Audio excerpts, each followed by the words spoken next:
RD. Sharma exercise 5.4। तो exercise 5.4 question number 20 क्या बोल रहा है, write the expression A N minus A K, यानी एन नीचे है, ठीक है ना, और के नीचे है, for the A P A comma A plus D A plus 2d and A plus 3d ऐसे होते जाएगा, यानी ए प्लस एन माइनस 1 डी तक, ठीक ना। Hence find the common difference of the A P. First question हम लोग से क्या पूछ रहा है कि सर 11th टर्म जो है ना वो 5 के इक्विवेलेंट है और 13th टर्म जो है ना वो 79 के बराबर है। तो पहले हम लोग वन क्वेश्चन को रिजॉल्व करते हैं, ठीक है ना, यानी वन क्वेश्चन को रिजॉल्व करते समय पहले हम इसको रिजॉल्व करेंगे। इसका हम लोग को एक्सप्रेशन पूछ रहा है, ठीक है ना, सॉल्यूशन किसका सर, फर्स्ट का सॉल्यूशन।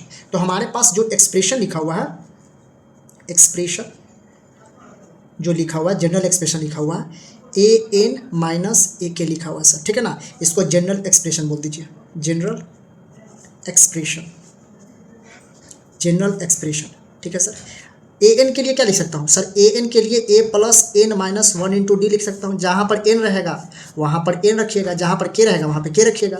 माइनस जब भी आए तो थोड़ा सा अलर्ट हो जाइएगा, ठीक है ना, क्योंकि माइनस क्या करेगा ना, साइन को बदल देता है, तो इसलिए ब्रैकेट लेकर हम लोग काम करेंगे।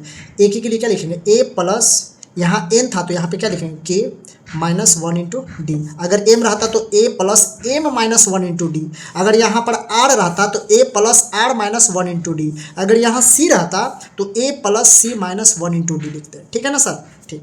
तो जनरल एक्सप्रेशन यानी यहाँ से ए, अब इसको मल्टीप्लाई करिए, एन को डी से मल्टीप्लाई किए एन डी, और यहाँ पे डी हो जाएगा माइनस, इसको अभी ऐसे रखिए, ए इसको मल्टीप्लाई करेंगे डी को के से तो के डी और इसको माइनस डी, ठीक है।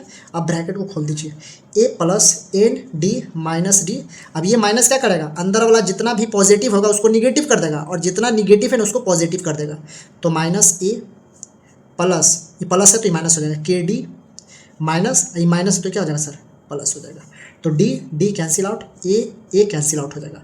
तो हम लोग के पास क्या बचा सर, एन डी और माइनस के डी बचा, ठीक है। तो यहाँ से क्या कॉमन ले सकते हैं, यहाँ से डी कॉमन लीजिए, तो एन माइनस के इंटू डी। तो हमारे पास जनरल एक्सप्रेशन जो निकला, पहला पार्ट जनरल एक्सप्रेशन जो आया एन माइनस के इंटू डी आया, ठीक है ना। हम लोग को ये जनरल इक्वेशंस आया। अब क्या बोल रहा है सर, अब हमारे पास ये दिया हुआ, ये फर्स्ट पार्ट था, फर्स्ट पार्ट में और है, यानी फर्स्ट पार्ट में हम लोग को तो जनरल एक्सप्रेशन पूछ दिया। अब ये पूछ रहा है कि A11 जो है ना सर वो 5 के बराबर है। अभी फर्स्ट ही क्वेश्चन चल रहा है, तो A11 के लिए क्या लिख दूँ, ए प्लस 10D इक्वल्स टू 5, ठीक है। अब यहाँ से इसको फर्स्ट इक्वेशन मान लेते हैं, ठीक है सर। अब यहाँ पे A13 इक्वल टू 79, A13 को क्या लिखूँगा, ए प्लस 12D इक्वल टू 79। तो यहाँ पे क्या कर दूँ, सेकंड इक्वेशन। अब यहाँ पर ए का कोफिशिएंट 1 है, जहाँ भी कोफिशिएंट सेम रहे तो सब्ट्रैक्ट कर लीजिए, सब्ट्रैक्ट करते हैं 2 को 1 से, एलिमिनेशन लगाने का कोई नीड नहीं है, ठीक है ना।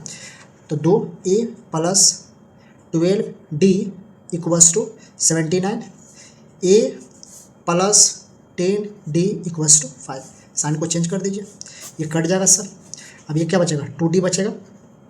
अब यहाँ से क्या बचेगा, ये बचेगा सर 74d बचेगा, ठीक है ना। अब इसको काट दीजिए, तो d का वैल्यू क्या, 74d नहीं 74 और बटा 2 को यही डायरेक्ट काट दीजिए, कितना बार में डायरेक्ट काट दीजिए, यानी 2 से कटे कितना बार में कट जाएगा, यानी 2 तिहाई 6, और यहाँ पे क्या हो जाएगा 2 सते 14, 7 दूनी 14 और 3 दूनी 6 एक साथ, यानी d का जो वैल्यू आएगा ना 37 आएगा। d का वैल्यू क्या आया सर, 37। जब d का वैल्यू 37 आ गया तो a का वैल्यू निकाल दीजिए, यानी putting D in first equation. तो फर्स्ट इक्वेशन क्या है sir, a plus 10 into D का वैल्यू क्या, 37 इक्वल्स टू 5। तो a, अब यहाँ से 37 को मल्टीप्लाई करें क्या होगा, 37 है ना, हाँ 37, तो यहाँ पे हो जाएगा सर 370 इक्वल टू 5। तो a का वैल्यू क्या हो जाएगा सर, 5 माइनस 370। तो a का वैल्यू क्या हो जाएगा सर, यहाँ से माइनस में आएगा तो यहाँ से हो जाएगा आपका 365। तो a का वैल्यू क्या है सर, माइनस 365, ठीक है।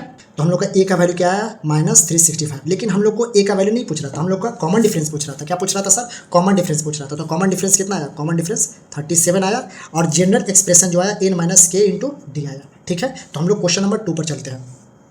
क्वेश्चन नंबर 2, यानी क्वेश्चन नंबर 2 अभी किसका है, क्वेश्चन नंबर 22 का ही है, ठीक है ना। तो क्वेश्चन नंबर 2 क्या बोल रहा है, A10 minus A5 equal to 200। तो यहाँ पे इसको रिजॉल्व करते हैं।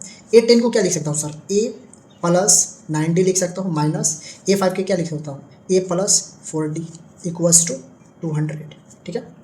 ए plus 9d minus A minus 4d equal to 200। A cancel out हो जाएगा, यहाँ पे क्या हो जाएगा, 9 में से 4 गया कितना होगा, 9 में से 4 गया 5, 5d यानी 20 यानी 200, ये कट जाएगा सर कितना बार में, 40 बार में, यानी डी का वैल्यू कितना हुआ सर, 40 हुआ, ठीक है। तो इसमें कॉमन डिफरेंस कितना हुआ, 40 हुआ।